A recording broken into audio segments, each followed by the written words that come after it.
உங்கள் favourite TV ஷோக்களை இனி miss பண்ண தேவையில்லை. ZEE5 இல் முற்றிலும் இலவசமாக காணுங்கள், இங்கேயும் எப்பொழுதும். எப்படி இருக்கீங்க மேடம்? நான் நல்லா இருக்கேன். கடைசியா எங்க சீனியர் லாயர் கூட உங்களை சென்னையில பார்த்தது ஒரு 2 வருஷம் இருக்குல்ல மேடம்? ஆமா இருக்கும். சொல்லுங்க மேடம். ஏதோ எமர்ஜென்சின்னு எங்க சீனியர் சொன்னாரு. ஆமா சிவராமன், கொஞ்ச நாளைக்கு முன்னாடி எங்க குடும்ப சொத்தை எல்லாம் வேற ஒருத்தர் பேர்ல எழுதி வச்சிருந்தோம். இப்போ அது அப்படியே என் பையனுக்கு பிறக்க போற குழந்தை பேர்ல மாத்தி எழுதணும். இத உடனே பண்ணணும் சிவராமன்.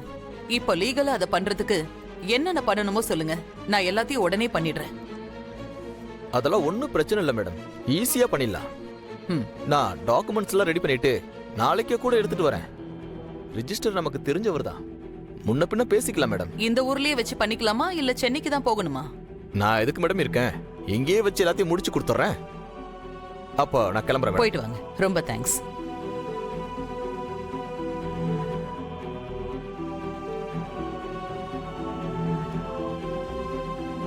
உங்ககிட்ட நான் கேட்டேனா, அன்னைக்கு என் பொண்ணு பேர்ல சொத்தை எழுதி வச்சு நாடகம் ஆடுனீங்க, இன்னைக்கு எனக்கு பிறக்க போற குழந்தை மேல சொத்தை எழுதி வச்சு நாடகம் ஆடுறீங்களா? உங்க சொத்து வேணும்னு நான் வந்து உங்ககிட்ட கேட்டேனா? எங்க குடும்ப வாரிசுக்கு எங்க சொத்தை எழுதி வைக்கிறேன், அதுக்கு நான் உங்ககிட்ட எதுக்கு கேட்கணும்? இது ஏன் குழந்தை. இது உனக்கு மட்டும் குழந்தை இல்ல, என் பையனுக்கும் இது குழந்தைதான், எனக்கும் இது வாரிசுதான். யாரை எப்படி கூப்பிடணும்னு ஒரு அம்மா தான் குழந்தைக்கு சொல்லி கொடுக்கணும். உங்களை பாட்டின்னு கூப்பிடணுமா வேணாமான்னு முடிவு பண்ண வேண்டியது நீங்க இல்ல, நான் தான். நீ கூப்பிட சொன்னாலும் சொல்லலனாலும் அது என் பேர குழந்தைதான். அதை தடுக்கிறதுக்கு உனக்கு மட்டும் இல்ல, என் பையன் ஆதிக்கே உரிமை கிடையாது. உங்க மனசுல எவ்வளவு அழுக்கு இருக்குன்னு இப்பதான் எனக்கு புரியுது. இப்படி எல்லாம் நடக்கும்னு தெரிஞ்சுதான் உங்களை திரும்பவும் சேர்த்துக்காம உங்களை விட்டு ஒதுங்கியே இருந்தேன். வந்த உடனே உங்க பணக்கார புத்தியை காட்டுறீங்கல்ல. நீ உன் புத்திய காட்டும் போது நான் என் புத்திய காட்டுறதுல தப்பு ஒண்ணும் இல்ல. என்ன என் புத்தி? என்ன பத்தி உங்களுக்கு என்ன தெரியும்? நான் என்ன உங்களை மாதிரி பாஸ்போர்ட்டை எரிச்சனா? இல்ல சொத்துக்கு ஆசைப்பட்டு பணம் இருக்குங்கிற திமிர்ல ஆடுறனா? பாரதி, நீ ரொம்ப பேசிட்டு இருக்க, எல்லாம் மீறி போயிட்டு இருக்க. எல்லைய தாண்ட வச்சதே நீங்க தானே. நீங்க பண்ற இந்த கேவலமான வேலையெல்லாம் பார்க்கும்போது நான் மட்டும் இல்ல, என் இடத்துல எந்த பொண்ணா இருந்தாலும் இப்படிதான் நடந்துப்பா. நீ மட்டும் என்ன ரொம்ப யோக்கியமா? என் பையனுக்கு உன் பொண்ணு மேல பாசம் குறைஞ்சிட கூடாதுன்னு நீ சுயநலமா இருக்க போய் தானே என் பையனால உருவான கருவை நீ அழிக்க நினைச்ச. அத நான் என்ன ஏதுன்னு கேட்டதுக்கு என் பையனை என்கிட்ட இருந்து ஒரேடியா பிரிச்சு ஃபாரினுக்கு கூட்டிட்டு போகணும்னு யோசிச்சவதானே நீ? இப்ப வரைக்கும் எனக்கு அப்படி ஒரு எண்ணம் இல்ல. ஆனா இப்ப சொல்றேன், உங்கள மாதிரி ஒரு அம்மாவுக்கு அவர் பையனா இருக்கிறத விட எனக்கு புருஷனா இருக்கிறதே நல்லதுன்னு தோணுது. அப்போ என்கிட்ட இருந்து என் பையனை நீ பிரிச்சிருவியா? நான் பிரிக்கணும்னு அவசியம் இல்ல. நீங்க பண்றதெல்லாம் தெரிஞ்சா அவரே உங்களை விட்டு பிரிஞ்சிருவாரு. இல்ல, ஆதி ஏன் புள்ள, ஏன் ரத்தம். அதுதான் எனக்கு சந்தேகமா இருக்கு. ஆதி மாதிரி ஒருத்தருக்கு அம்மாவா இருந்துகிட்டு நீங்க எப்படி இவ்ளோ சீப்பா இருக்கீங்க? ஆதி எல்லாருக்கும் கொடுக்கணும்னு நினைக்கிறவரு, அவருக்கு அம்மாவா இருந்துகிட்டு நீங்க எல்லாரையும் கெடுக்க நினைக்கிறீங்க. எனக்கு அதுதான் எப்படின்னு புரியவே மாட்டேங்குது. நான் கெடுக்கணும்னு நினைச்சிருந்தா உனக்கெல்லாம் இப்படி ஒரு வாழ்க்கையே கிடைச்சிருக்காது. அத ஞாபகத்துல வச்சுக்கோ.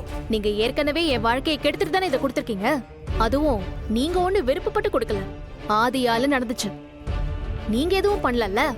ஆமா, உன்ன மாதிரி ஒண்ணும் இல்லாத ஒருத்திய என் மருமகளா ஏத்துக்கிட்டல. நீ இதுவும் பேசுவ, இன்னமும் பேசுவ. என்ன எதுவும் இல்லன்னு சொல்றீங்க? என்கிட்ட உங்களை மாதிரி பணம் தான் இல்ல, ஆனா மானம் இருக்கு, உண்மை இருக்கு, நேர்மை இருக்கு.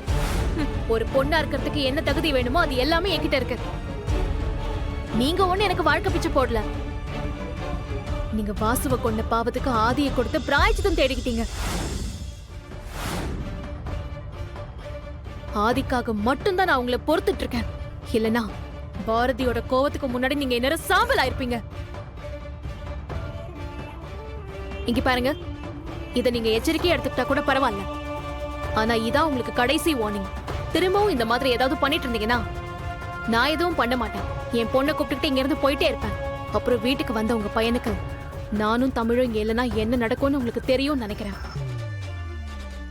அப்பவாவது நானும் தமிழும் மட்டும்தான் இருக்கோம். இப்ப இன்னொரு உயிரும் சேர்ந்திருக்கு. இந்த மாதிரி நேரத்துல ஆதி என்னெல்லாம் பண்ணுவார்னு நீங்களே யோசிச்சுக்கோங்க. ஆதி வர வரைக்கும் ஆதியோட அம்மாவா அமைதியா இங்க இருக்கிறதுனா மட்டும் இருங்க. இல்லையா இப்பவே கிளம்புங்க.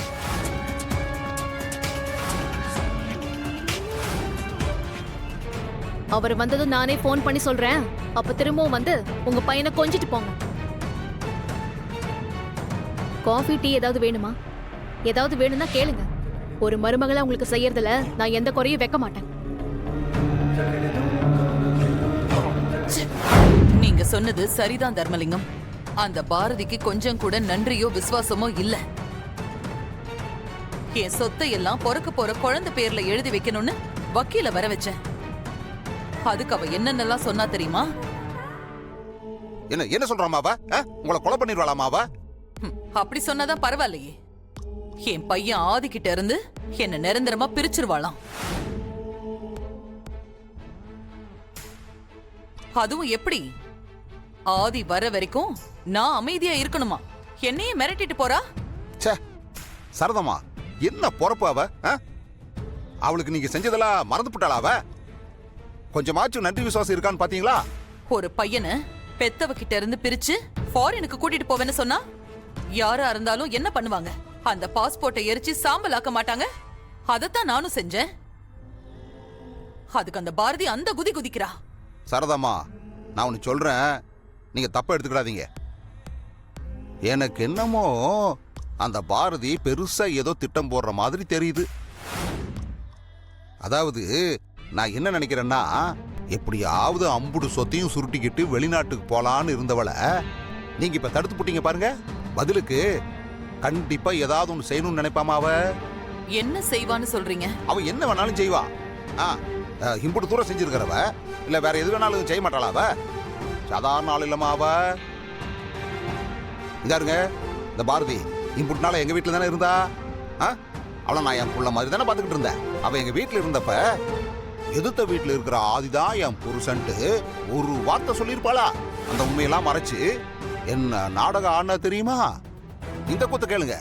நானே ஆதிய மாப்பிள்ளையா பார்த்து கல்யாணம் வரைக்கும் கொண்டு வந்து நிறுத்தி போட்டு எல்லாருக்கும் முன்னாடி தாலி கட்ட போற நேரத்துல அவ ஆதிய அவமானப்படுத்தி சொல்லிக்கிட்டு இருக்கா, இவன் தான் என் புருஷன், இவனாலதான் என்னோட வாழ்க்கை கெட்டு போச்சு, என் முத புருஷனை கொன்னவனே இவன் தான், அத ஆதியும் அவங்க அம்மாவும் தான் பண்ணாங்கன்னு சொல்லி எல்லார் முன்னாடியும் அசிங்கப்படுத்தி கல்யாணத்தையே நிறுத்தி போட்டா. ஆனா ஆதி உங்க மகனாச்சே,